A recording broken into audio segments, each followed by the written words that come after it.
I want to play a game. That game is finding out what's wrong with my lawnmower. At the moment it doesn't run very well, or even barely at all.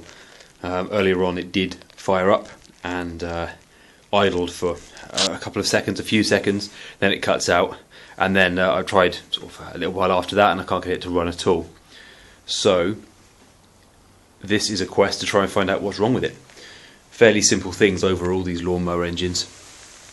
This is a Briggs and Stratton. This model of lawnmower is a 46S, a 450 engine, a 46S model number, Quicksilver. It's branded a Flymo, but of course it's the engine really that's relevant. So pretty simple engines, I gather. Only a few parts to look at. I will be checking the condition of the spark plug and potentially replacing the HT lead as well if that's a problem. The air filter, I've already had that cover off actually with that flathead screw. The air filter is pretty manky, but I believe I can just clean it, which will be nice, in some spirits or petrol or something like that, and just dry it out again. That's the fuel tank. I think the fuel is pretty disgusting. The prime there that you press about 2 or 3 times on that sticker, that does work. I've watched it shoot a jet of fuel into the carburetor, which is just under there, and it's kind of part of the fuel tank as well. That's the fuel tank. It's part of that as well. So that does work. Inside the carburetor looks a bit dirty. There is, I think, traces of oil in there, engine oil. That's partly anyway, probably because it's been tipped over in the past, I guess. That's what I understand from looking online. Moreover, I tipped it over earlier on today. I'm new to petrol lawnmowers. I don't really know much about them. So this is a learning experience for me, and that they shouldn't really be tipped over either ever or as little as possible, really. So I need to sort of clean it out and have a good look at it. As I understand it, there's a diaphragm sort of and/or gasket between the carburetor under there and the fuel tank itself there, and that can quite often cause problems. Also, the oil itself is disgusting. It's really black. Maybe that's quite common for lawnmowers, I don't know. But I mean, obviously, certainly not when new, but maybe it's common for them not to be changed very often, the oil, and therefore to run quite a long time with dirty oil in them.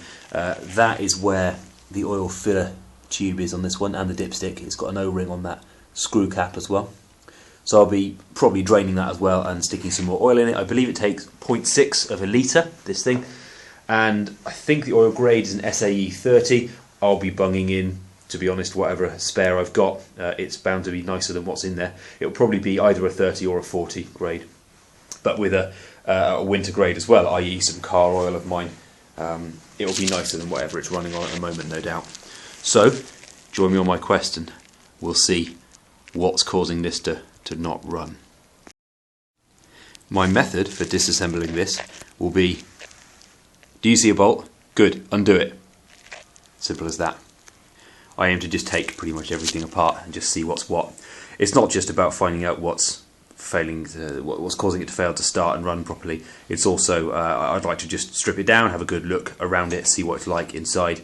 So all the other YouTube videos that are out there, if you search Briggs and Stratton overhaul or repair service, you'll only find a tiny pathetic amount of videos of just like 1 or 2 or 4,000. So this won't be like any of them. This will be a complete novice doing it, just guessing pretty much. I'll be undoing various bolts. There's one there that holds this cover on, along with one there as well.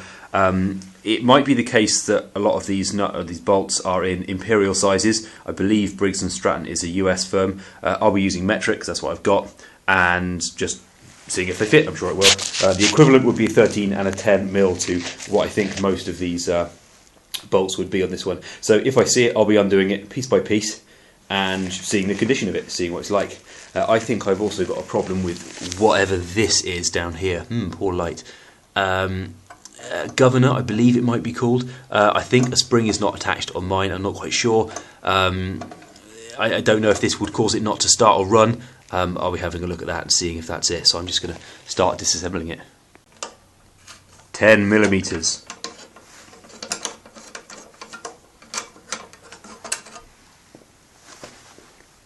Not 10 millimeters, probably 8. Let's find out. 8 millimeters.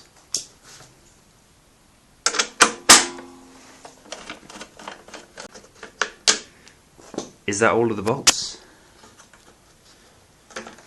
No, maybe not. It's some clips. Just there. Pull out those 2 tabs and it lifts up this plastic cover, and then under the central part here it was held down. All that is that catch, that clip, that barb in the middle goes in there, so just wheel that loose. I expect I'll find lots of debris in this as well, grass probably. I'm not sure if that's going to be clogging up anything. I'll be undoing that as well. That looks like an 8. I wonder what's below there. It houses the cable that I think engages the blade, therefore the clutch for the blade, I think. This is not a 6. Guess what it is? It's Imperial. It's a 1/4 inch hex. Air filter. Big bolt. Plastic cap. Official Briggs and Stratton air filter. Never replaced. Ugh. That's pretty rank, isn't it? I might be able to clean that. I don't really want to have to buy a new one necessarily. For the most part, it's clearly going to be fine if I just soak that well enough and long enough. That should all come clean. Clean enough for this engine anyway. Carburetor. Look at that in there. Bit disgusting, isn't it? I'm not sure it should be like that. Just to show you the fuel prime as well. If I push that in, you should see the fuel jet squirt through there into the carburetor. Don't know if you saw that there. Too low light maybe. Look at all this. Oily. Disgusting. I'll be taking this off shortly as well. That's what's under this cover. It's certainly got some crap on it. Not sure if it works properly yet. Is that too loose? Don't know. I'll find out. Do you think this mechanism is working properly? That's its movement across there. This spring is just ludicrously floppy. It acts on this lever. They both, there's another spring just there, they both appear to be connected, but have got nowhere near enough spring tension to do anything. I think that is just a fulcrum on its, oh no, maybe it's not, no, maybe that's going to be the carburetor. Butterfly Venturi. Yeah, I'm sure that's supposed to be doing something other than that. Look at that, it's making no difference. And that affects the carburetor just there. I wonder if that's supposed to be pulled back the whole time. And either way, if that's not working as it should do, I'm sure it affects running. I guess I'll watch some videos on that and just see what it is and exactly how to replace it and how those springs should be set up with regards to tension. 3 10mm bolts later, top covers off, flywheel exposed. What's that? I hear words like magneto when talking about lawnmowers. Is it that? I'm used to a coil ignition system on a car. Lawnmowers are new to me. That moves. Is it supposed to move? How freely is it supposed to move? In what way is it supposed to move? I'll watch some videos. Onwards. Shall we see what the spark plug looks like? It's a 21mm. So I'm going to take that off now and just see what the end looks like. I bet it looks terrible. Flooded. Focus on that. Very black and quite damp too. Now earlier on when I was trying to start this, of course, in my fury, I just kept priming it. And I'm trying to remember the last carburetor car I had, a Mini, a 7-seat Mini, a long time ago. And with carburetor cars, of course, you can flood them. And what you would do with them, what I would be doing with my Mini, would be pushing the choke all the way in and putting your foot on the floor of the throttle just for a moment. This is, of course, with the engine not running. And give it a few seconds for the carburetor to drain and clear, and then try to turn the engine over with no choke and with your foot down, being ready to rapidly release that pedal to try and clear the carburetor if you flooded it. So earlier on, after I'd pressed that probably too many times, I did try to just keep pulling to see if I could release everything. It still didn't sort of work very well, but it does look possibly a little flooded, that. Time to use a feeler gauge to see spark gap in this spark plug as it is at the moment. It's really crusty, this. So let's see what we've got. I'm going to go straight in with a 0.7. Not bad, a bit tight. 0.6. 0.6 is loose. 0.7.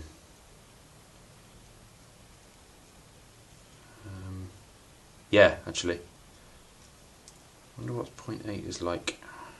Where's that? That one there. Yep, looks like at the moment this is 0.7. Is that within spec? No idea. What does 0.7 mean in Imperial? No idea.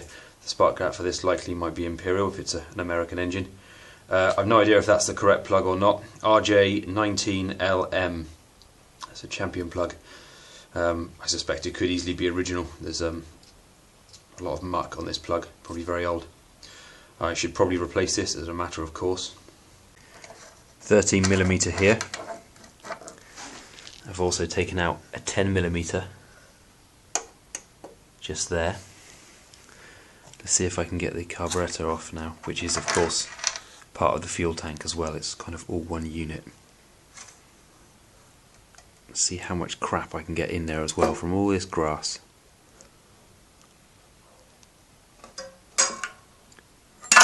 I see all those springs are keeping it on. The solution for that will be to unhook them, I guess. I just disengaged those springs, pulled it away. It's fairly disgusting, there's lots of grass pieces all over it. I have to pull them off there. Let's bring it over to the bench.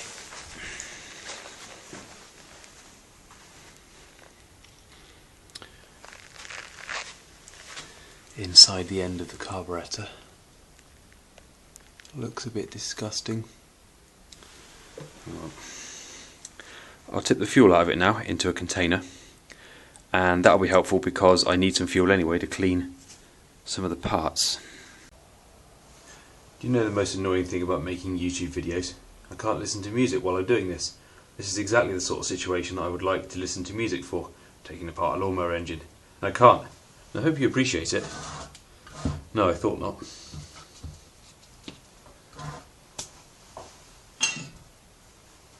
Here's a jar. Pasta sauce.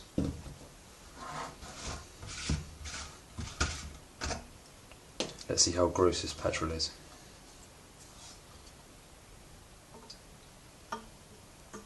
Oh wow.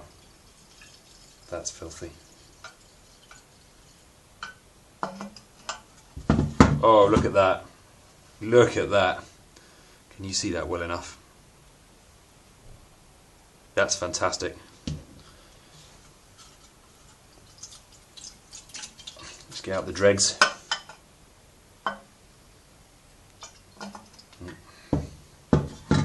Great. Okay, so I will also... That's disgusting. That really is rank. Wow, okay. Need some more petrol. That might be maybe why I wasn't running very well.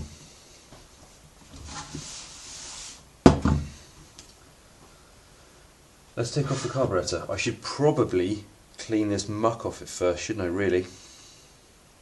It is quite disgusting. Maybe I'll just use a small scraping screwdriver for that one. This is a scraping screwdriver. It differs from a normal flathead screwdriver in no way whatsoever.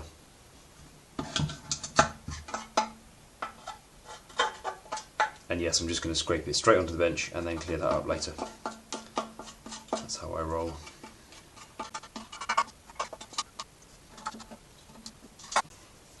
Brake cleaner. Maybe that would work. Of course you probably should use carb cleaner, but I'm not quite sure what the chemical difference is between those two. Maybe I should agitate this with a brush too. I am being reasonably careful not to get crap in the carburetor.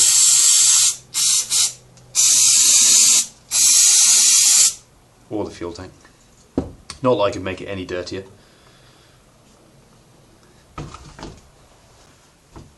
Low quality brush.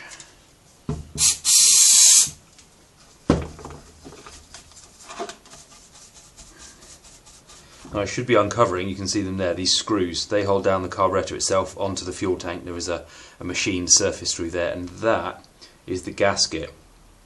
And that's a common part for replacement, as I understand it. Okay, that'll do for now. That's a lot cleaner.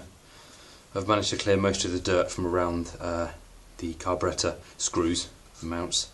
It's a lot cleaner now than it was before, and I've managed to get no crap inside there either, which is good. So I will now take the carburetor off and have a look at the state of the gasket, but more importantly the diaphragm, which is under here.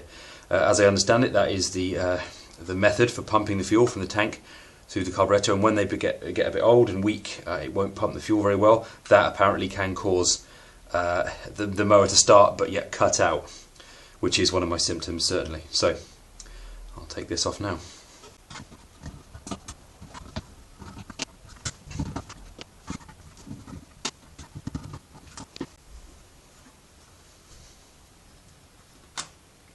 Oh, bit of fuel leakage. Okay.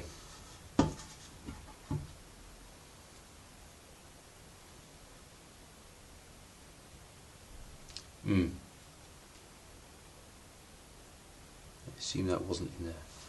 Wasn't in the gasket. Now that diaphragm, judging by others I've seen, looks very weak. Very yeah, very different to a new one. Okay, that might be a problem. So at the minimum on the replacement list will be this gasket diaphragm combo, and there is, I believe, a spring beneath this, so yeah, don't lose that little spring there.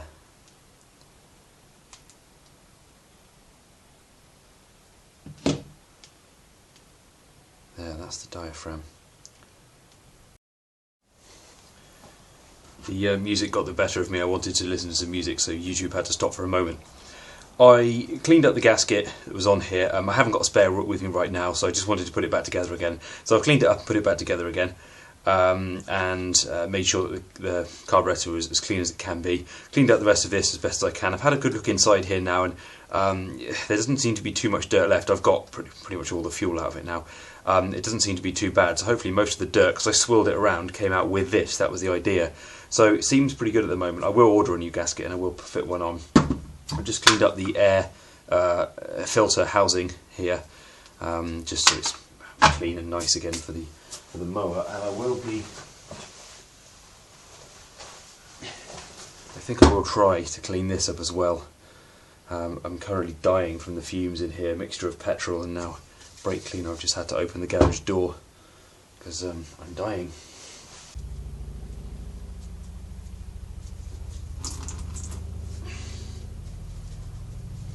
Alright, slightly better. That'll do for now. I've just put it all back together after having cleaned everything that you've seen. And again, I still will be replacing various parts on this. So the gasket, the diaphragm, not the air filter, I've cleaned that fairly well. The spark plug, for what it's worth. The HT lead looks a bit cracked and old, but it might still be functioning. I just went to try it now. It's reasonably late right now, it's 9 o'clock, and I'm in my 9 o'clock in the evening. In my garage, so I cannot be running this right now. It would be far too loud. It would wake up the neighbours, obviously. I just really wanted to purge any remaining fuel through it. I had no idea it could potentially start, really, because I've drained the fuel tank. The only fuel would be left inside the cylinder, or tiny amounts left in the inlet tract, I suppose. It just fired momentarily. I let go immediately of the hand trigger because I don't want to be waking up the neighbours. It wouldn't fire at all earlier. It's now just fired. That's fantastic. It looks like I might have done something. I suspect one of the main things that might have changed is this linkage down here, which you can't see very well at the moment. Anyway, that linkage down there, I've managed to free it up so it seems to be working in the way that it wants to work. That might have been what was causing the problems before. The other thing I need to be doing with it, I won't be doing it now, but I'll do it next time, is draining the oil. Firstly, I believe it's overfilled. I did check earlier on, it's a bit over max. That's probably not good for it. And anyway, I just want to take all the oil out of it and put some new stuff in. So that'll be on the to-do list, and rather annoyingly, I can't test again right now if this works. I didn't expect it to, but it's just started to just fire up a moment ago. I'm really itching to see if it works. That said, I haven't got any more petrol at the moment anyway. so I need to go out and buy some of that. This will be a job for probably tomorrow now, but I'm quite eager to see if this now runs, and if it does run, does it stay running, because it didn't earlier, and what's the idle like if it does stay running? Is it lumpy, is it hunting, or is it just even? So I might be able to try this tomorrow.